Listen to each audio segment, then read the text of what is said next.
ladies and gentlemen, there's a young lady that's been all over the internet. She said that she would not date a guy who doesn't come from a two-parent household. Yeah. And this is a classic case of people taking this much little bit of life experience and expounding on it and adding yeast to it and thinking that you probably figured out everything. You know what I mean? You haven't gotten to your full intelligent years yet. You ain't got there yet. You know what I mean? That's the sad part about the internet. Y'all get on here and you think you sound smart when a lot of times you really don't. There's a lot of people that come from two-parent households that ain't necessarily hitting on nothing. Jeffrey Dahmer came from a two-parent household. The Menendez brothers came from a two-parent household. You know, that's, until, they got rid of their two parents. And then there's, if you say you don't want to date nobody who come from a single-parent household, you just got rid of all of the NBA, all of the NFL. You know what I mean? You just took all of them out. All of them. That's it. Half the baseball players, all of them gone. Jesse Jackson, everybody, all of them gone. All the millionaires, they out of there. You set them aside. You know what I mean? A lot of time, man, you just then there's people who come from a single parent household that do fine. Barack Obama, raised by a single mother. Come on, man. You got to just get to know people for who they are. Amen. That's it. That's all.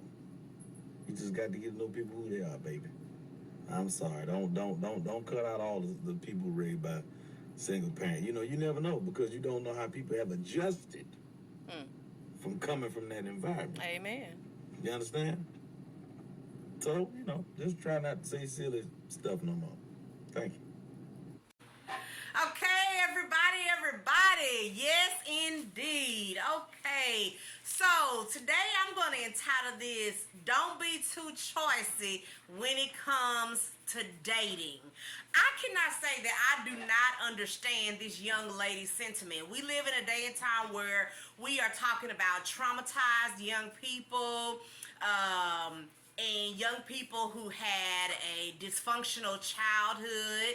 Hence, we come to the issue, we come to the topic, we come to the storylines about single parent households. And I can't say that I don't understand her sentiments in the day and time that we live in, because we are talking about being healthy and healthy relationships, but let's not take things too far, okay? So I loved Shula King's sentiments about Jeffrey Dahmer and about the Gonzalez boys who took their two parents out.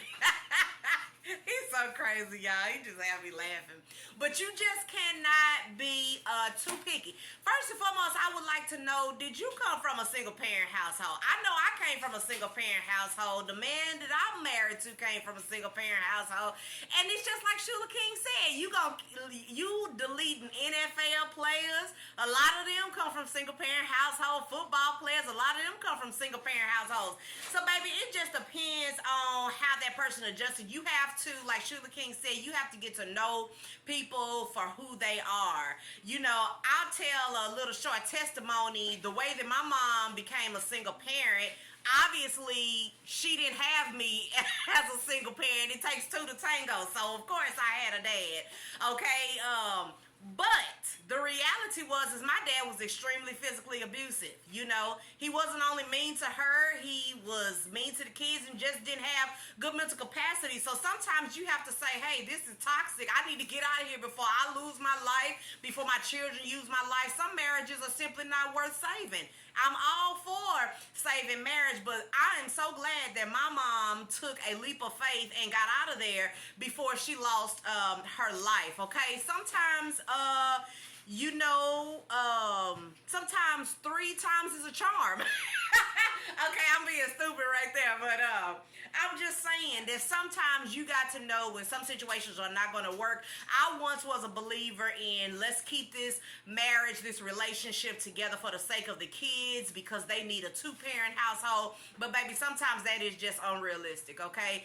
And kids sometimes will turn out less healthy in an unhealthy environment where there is a lot of fighting, where there's a lot of arguing, domestic complications, you know, police at your house every week, no peace, you know, no love, you know. Children in this type of environment can be traumatized as well. So we just have to be careful of how narrow, of how we limit ourselves. And when it comes to the dating pool today, hey, you got to acknowledge, it's a song that I hear, and it says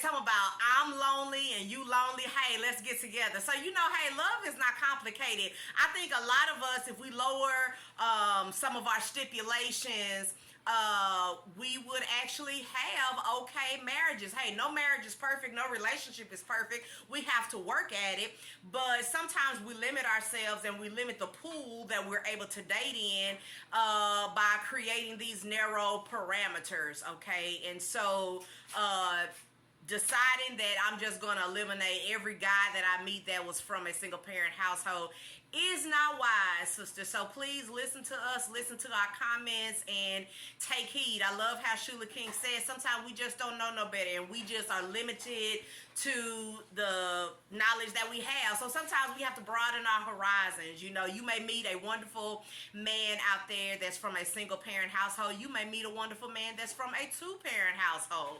You know, and of course that is ideal. That is how we all want it to be. But life happens.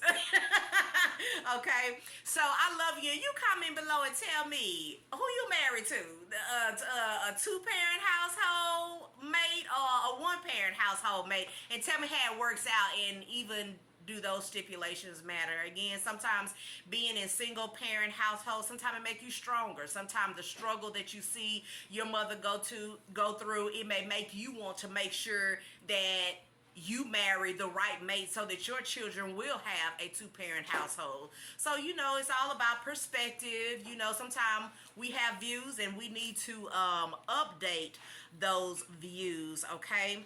So, just comment below and tell me that, and baby, don't narrow your choices down, because once again, life is short. You need to settle down with somebody. I believe that life is one of the institutions, one of the best institutions that life has to offer. When it comes down to life and when it all boils down, the richest people will tell you that relationships are important and family is important, you know, and what you contribute, you know, is important. So you don't want to be by yourself. Lonely is it's not a good place. It's not a good place. Just talk to all your friends who are out there dating and just ask them, hey, you want to be married? Hey, do you want to settle down? And if they tell you no at 20, trust me, at about 25, 26, they may change their mind. So don't miss out on a good opportunity or pass up a good opportunity because you have narrowed your stipulations. And sometimes we have to lower our bar. You know, don't always think that you know what you want. Sometimes we get this list and say, I want A, B, C, D, E, F. I want 1, 2, 3, 4, 5. I want all of these stipulations. But sometimes you can meet somebody that you never thought that you would date, and you may fall in love and you may end up happily ever after. So be open-minded, you know, have friends.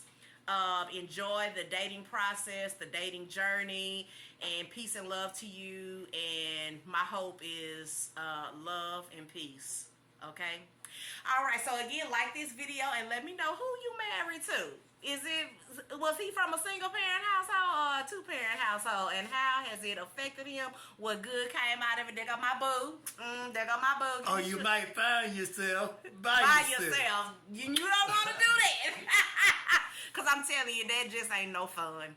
I love y'all. Peace and love.